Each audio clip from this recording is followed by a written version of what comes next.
What's going on, you guys? Charles here from Traders Corner. Just going to be updating you guys on the bot today.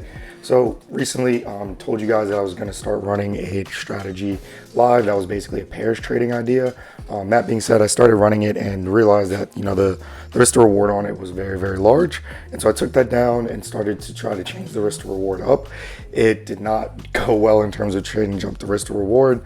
So just going to leave that up as it is, but likely going to be taking it down. And that being said, I'm also working on something else that you're seeing here, where it's essentially this idea of trying to code Fibonacci in Python.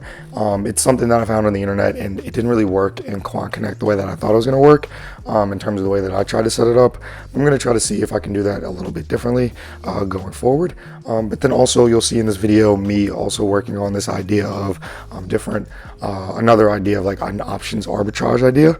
And so that being said, I'm working on that in terms of, well, not so much options arbitrage, but more so just like options statistical trading, and statistical trading and options based on things like that have nothing to do with indicators, and maybe are just based on more like stats or what have you.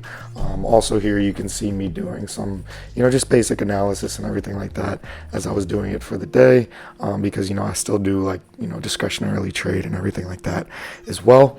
So I'm just kind of working through that here, but on top of that, again, like I said, just working on an options idea for today. Gonna see how that plays out, if it plays out at all, when I'm finally done coding it, just because the kind of checks I'm having to go through and doing that, like I have to find the implied volatility and stuff like that. It's taking a little bit of time just in terms of running that, but I'm not really surprised, just because options tend to take a bit longer in Quant Connect, and that's it's just how it is in terms of their access to the APIs and everything like that. So I'll let you guys know how that one goes, but other than that, hope you guys are enjoying the series so far, and join us again in the next one.